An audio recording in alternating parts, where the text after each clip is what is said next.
श्री शिवाय नमस्तुभ्यम, हर हर महादेव। दोस्तों देखिए, आज का यह वीडियो बहुत ही खास होने वाला है। आप सभी लोग जानते हैं कि 29 जुलाई 2025 यानी मंगलवार के दिन सावन मास की नागपंचमी तिथि पड़ रही है। और दोस्तों, कहा जाता है कि मंगलवार का दिन हनुमान जी का होता है और नागपंचमी के दिन भोलेनाथ की पूजा की जाती है। और इसी दिन किया गया 11 गेहूं के दाने वाला उपाय कभी भी विफल नहीं जाता है। अगर आपने भी श्रावण महीने में यह उपाय नहीं किया तो इस उपाय को चूकना मत दोस्तों, क्योंकि इस दिन किए जाने वाले पंडित जी द्वारा बताए गए 11 गेहूं के दाने वाले उपाय को आप लोगों को ज़रूर करना चाहिए। क्योंकि दोस्तों, यह एक ऐसा उपाय है जिस उपाय को करने से के बाद दोस्तों आपको फिर कोई और उपाय को करने की ज़रूरत नहीं पड़ेगी, क्योंकि ये सबसे बड़ा और सबसे नया यह उपाय पंडित जी ने अपनी अभी की सी महाप्राण की कथा में बताया है, जिस उपाय को आज हम आपको बहुत अच्छे से समझाने वाले हैं। इस वीडियो को देखने के बाद इस उपाय को समझने के लिए आपको कोई और वीडियो को देखने की ज़रूरत नहीं पड़ेगी। तो चलिए दोस्तों, उपाय को शुरू करते हैं। देखिए, यह दिन इतना खास होता है, इतना महत्वपूर्ण होता है। देखा गया है कभी कभी बड़े बड़े पूजा पाठ अनुष्ठान से जो मनोकामना पूर्ण नहीं होते, वह 29 जुलाई 2025 मंगलवार नागपंचमी के दिन एक छोटे से उपाय कर लेने से ही आपकी मनोकामना पूर्ण हो जाती है। और बहुत सारे लोगों ने इस उपाय को किया भी है और उनको इस उपाय को करने का फल भी ज़रूर मिला है। अगर आप लोग भी इस उपाय को श्रावण नाग पंचमी के दिन करना चाहते हैं तो आप इस उपाय को पहले अच्छे से समझ लेना, सुन लेना, उसके बाद में करना। आपको इस उपाय का फल ज़रूर मिलेगा। और इस उपाय को कर लेने से आपके घर में चाहे किसी भी प्रकार का दुख और समस्या क्यों ना चल रही हो, उसका कारण भी नहीं पता है कि भाई यह समस्या किस कारण से चल रही है। उसका कुछ भी कारण हो सकता है, जैसे पितृ दोष हो सकता है या किसी भी तरह का मंगल दोष भी हो सकता है, और भी बहुत तरह के दोष होते हैं, कुछ भी हो सकता है। पर आपको इस उपाय को करने के लिए अपने दोषों को पता लगाने की ज़रूरत नहीं है। बस मंगलवार के दिन आपको इस 11 गेहूं के दाने वाले उपाय को आप लोगों को कर लेना है। यह एक ऐसा उपाय है जिस उपाय को अगर किसी विशेष दिन पर किया जाए तो भाई उस विशेष दिन का जो है वह तो हमें मिलता ही मिलता है।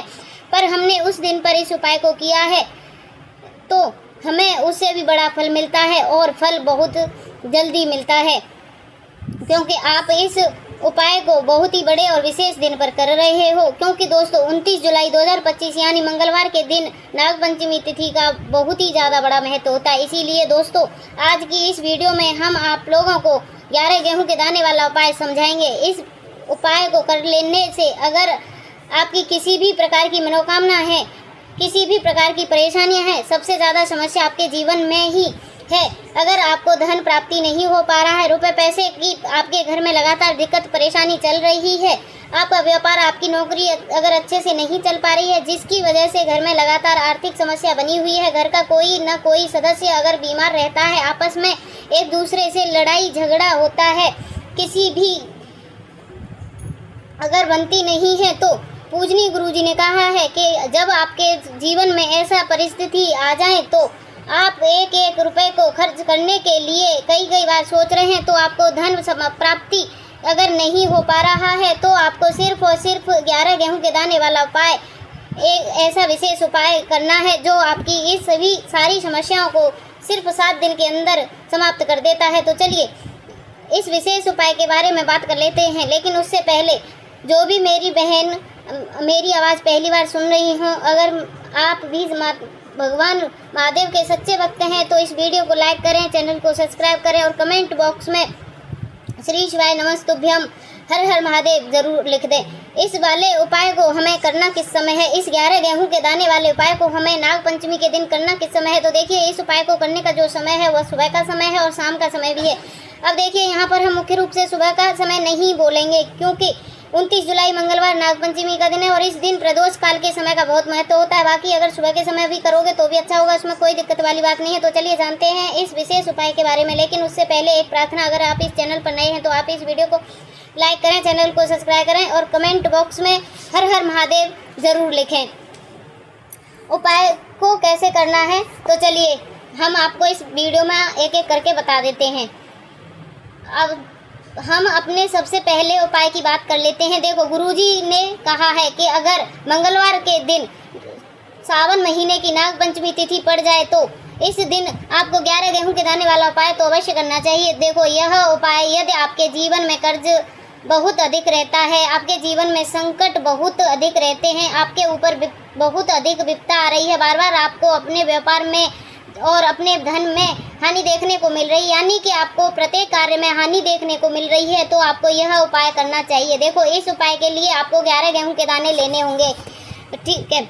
11 दाने लेने के बाद में आपको ज़रूरत होगी चावल के दानों की। 11 चावल के दाने, 11 गेहूं के दाने, और चावल के दाने खंडित नहीं होने चाहिए। अब आप कहोगे कि भैया गेहूं के दाने लेने कहाँ से हैं, तो देखो, आपको किसी भी किराना स्टोर से गेहूं के दाने आपको आसानी से मिल जाएंगे, जाकर ले आना। 11 गेहूं के दाने, 11 चावल के दाने लेने हैं। साथ में आपको एक तांबे के लोटा लेना है, और उस तांबे के लोटे में आपको जल भरना है। जल आपका खुद के घर का होना चाहिए, मंदिर का नहीं होना चाहिए। अब आप यह सब सामग्री लेकर पहुंच जाओगे महादेव के शिवलिंग के पास में शाम के टाइम प्रदोष काल में। देखो, जब आप यह वाला उपाय कर रहे हो तो अपना फेस रखना उत्तर दिशा की तरफ। अब यहाँ पर जो हम आपको क्रम बताने जा रही हूँ, उसे मेरे क्रम को बहुत ध्यान से सुनिए। महादेव को अगर सबसे प्यारी है ना, तो उनकी सबसे छोटी बेपुत्री, जिनका नाम माता शोक सुंदरी, जो आपके पास में चावल के 11 दाने हैं ना, उन चावल के 11 दानों को माता अशोक सुंदरी वाले स्थान पर आपको अपना नाम और गोत्र बोलते हुए समर्पित कर देना है।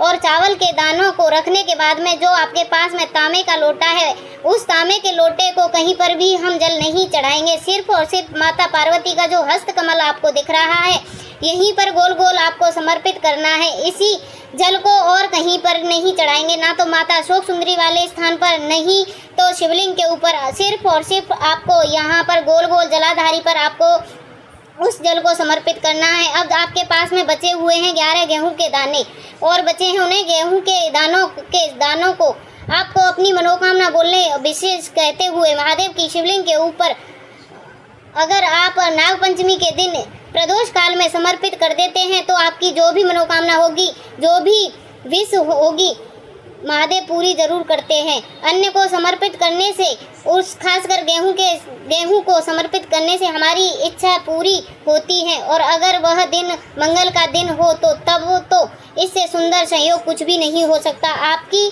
इच्छाओं को पूरा करने का लिए बहुत स्पेशल, बहुत ही प्यारा सा उपाय सभी को जरूर करना है, ध्यान में रखिएगा। यह उपाय प्रदोष काल में करना है। देखो, गुरुजी ने कहा है, भगवान शिव के शिवलिंग पर 33 कोटि देवी देवताओं का वास होता है। अगर हम शिवलिंग के सामने कुछ भी उपाय करते हैं तो हमारे सभी देवी देवता हमसे खुश हो जाते हैं।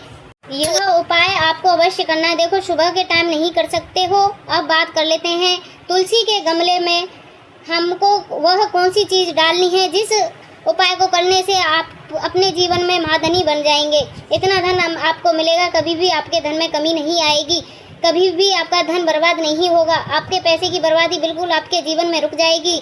और जो लोग कहते हैं कि घर में पैसा तो आता है, पैसा रुकता नहीं है, तो और पैसा बढ़ता नहीं है, वृद्धि नहीं हो रही है, उन्हें भी विशेषकर यह दूसरा उपाय पंचमी वाला दिन जरूर करना चाहिए। तो देखिए, पहले ही आपको बता दिया कि श्री हरि विष्णु की पूजा और उनका भोग श्री मतलब तुलसी मैया के बिना अधूरा है, और तुलसी मैया जो है वह श्री हरि विष्णु के बिना अधूरी है। तो देखिए, जब भी आप तुलसी का कोई भी उपाय करेंगे तो सीधा सीधा श्री हरि विष्णु को प्रसन्न कर लेते हैं। अब व्यक्ति को, यानी जो भी व्यक्ति है, किस व्यक्ति को कितना धन देना है, यह श्री हरि विष्णु के हाथ में होता है। धन देने का काम माँ लक्ष्मी करती हैं, जो कि एक माँ तुलसी का ही एक रूप है। माँ तुलसी जो है वह एक माता लक्ष्मी का ही स्वरूप है।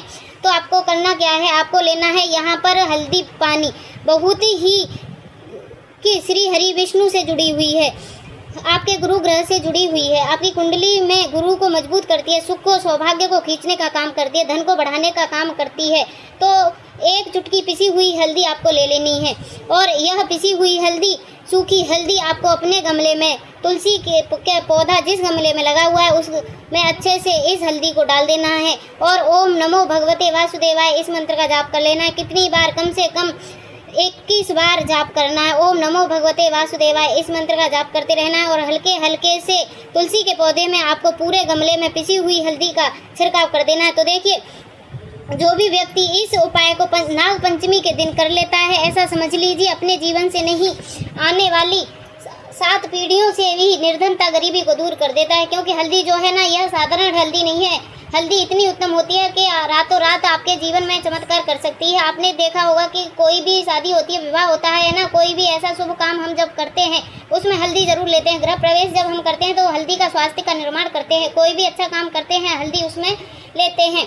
और हल्दी जो है यह आपके गुरु ग्रह को मजबूत करती है। अगर कुंडली में गुरु कहीं ना कहीं मजबूत है तो इससे उत्तम उपाय आपको ऐसा समझ लिए नाग पंचमी का मिलेगा नहीं। बहुत ही उत्तम उपाय, तुलसी के गमले में एक चुटकी पिसी हुई हल्दी डालना है, तो यह बहुत ही उत्तम उपाय है। इस उपाय को जरूर आप कीजिएगा नाग पंचमी वाले दिन, और साल का सबसे बड़ा दिन है। तो इस उपाय को करने से श्री हरि विष्णु और महादेव आपसे केवल न प्रसन्न होते हैं, आपसे इतना प्रसन्न हो जाते हैं कि आपके जीवन में कभी भी गरीबी और निर्धनता को आने नहीं देते हैं। तो चलिए बात कर लेते हैं अपने विशेष यह तीसरा उपाय। जिन लोगों के घर में पैसा आना बंद हो गया है, सर पर लगातार कर्जा बढ़ रहा है, यह तीसरा वाला उपाय जरूर करना है। नाग पंचमी का बहुत ही उत्तम उपाय है। अगर आपको हमारी वीडियो अच्छी लगे तो इस वीडियो को लाइक करके और चैनल को सब्सक्राइब कर लेना। कमेंट बॉक्स में हर हर महादेव जय माँ लक्ष्मी जरूर लिख देना। देखिए, इस उपाय के लिए आपको मात्र 5 हरे मूंग के दाने लेने हैं। आपको साबुत लेना है, खंडित नहीं होने चाहिए। इस बात का भी आप लोगों को ध्यान रखना है। और इसी के साथ में आपको एक तांबे के पात्र के अंदर अपने घर से शुद्ध जल लेना है। अब दोस्तों, इन सभी सामग्रियों को लेकर के आपको पहुंच जाना है भगवान शिव जी के मंदिर में। देखिए, इस उपाय को भी आप सुबह भी कर सकते हो और शाम के समय भी कर सकते हो। देखिए, भगवान शिव जी के मंदिर में पहुंचने के बाद आपके पास में 5 हरे मूंग हैं। उसमें से पहला जो हरा मूंग है, आपको शिवलिंग के सामने जो नंदी महाराज होते हैं और उनका जो पैर उठा हुआ होता है वहाँ पर आपको पहला हरा मूंग समर्पित कर देना और आपको ओम नमः शिवाय इस मंत्र का जाप कर लेना है। फिर आपको दूसरा हरा मूंग लेना है और शिवलिंग पर जो गणेश जी वाला स्थान होता है वहाँ पर आपको यह दूसरा हरा मूंग समर्पित कर देना, यानी कि शिवलिंग के सीधी तरफ आपको यह दूसरा हरा मूंग समर्पित कर देना। और फिर आपको ओम नमः शिवाय या श्री गणेशाय नमः इस मंत्र का जाप कर लेना है।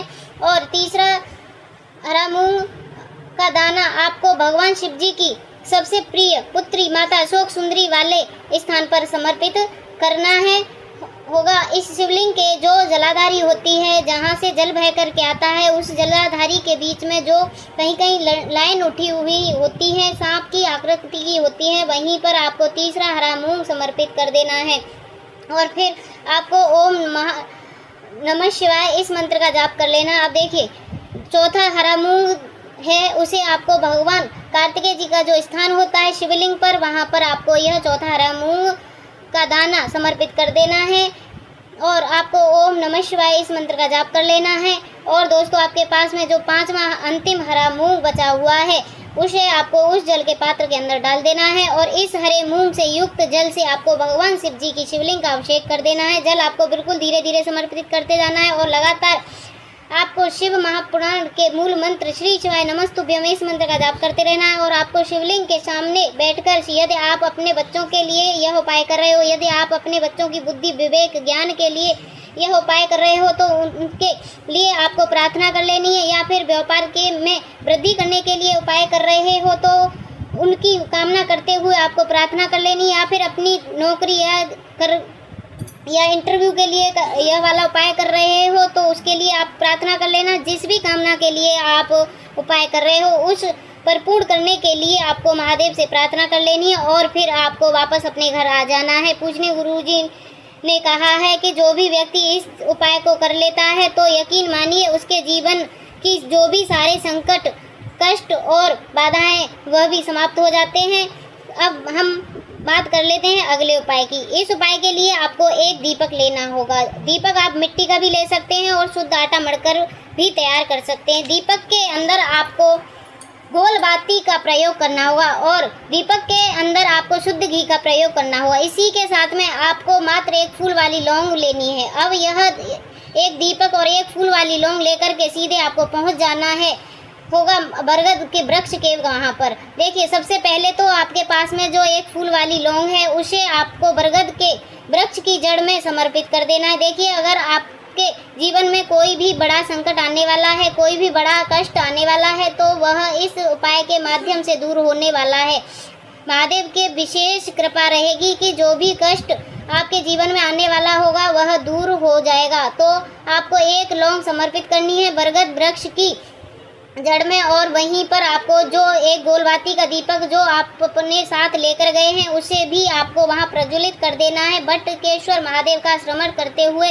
देखिए, जब भी आपको जीवन में इस साल लगने लगे कि आपके जीवन में कुछ भी अच्छा नहीं चल रहा है, तब भी आप कोई भी उपाय करना है तो इस उपाय से आपको यह उपाय करना है। यदि आपको जो भी कर्ज है वह दिन पर दिन बढ़ते जा रहा है तो आपको यह चमत्कारी उपाय करना चाहिए। देखिए, कोई भी ऐसा काम तब भी आपको यह वाला उपाय करना चाहिए। देखिए, इस उपाय के लिए आपको एक तांबे के पात्र के अंदर अपने घर से शुद्ध जल लेना है और इसी के साथ में आपको एक चुटकी लाल चंदन लेना है। अब आपको क्या करना है कि जो आप लाल चंदन अपने साथ में लेकर आए हैं आपको उस जल के पात्र के अंदर डाल देना है, और यह जल जो आपने लाल चंदन से युक्त तैयार किया है और यह लाल चंदन से युक्त जल आपको भगवान शिव जी के मंदिर में लेकर पहुंचना है। लेकिन यह उपाय भी आप सुबह से लेकर शाम तक कर सकते हो। अब देखिए दोस्तों, जो लाल चंदन से युक्त जल उससे आपको भगवान शिव जी की शिवलिंग का धीरे धीरे अर्पित करते जाना है और आपको लगातार शिव महापुराण के मूल मंत्र श्री शिवाय नमस्तुभ्यम इस मंत्र का जाप करते रहना है। देखिए, यदि आपके जीवन में विवाह से जुड़ी समस्या चल रही है तो आपको मंगलेश्वर महादेव का स्मरण करना है, और जीवन में अधिक कर्ज की समस्या है तो आपको आरड़ मुक्तेश्वर महादेव का स्मरण करना है। देखो, एक दिन आपकी सब तरह की समस्या जल्दी ही समाप्त हो जाएंगी। अगर दोस्तों आपको यह वीडियो अच्छी लगी हो तो इस वीडियो को लाइक करके वाणी भक्ति चैनल को सब्सक्राइब जरूर कर लेना। मिलते हैं नेक्स्ट वीडियो में, तब तक के लिए हर हर महादेव, ओम नमः शिवाय।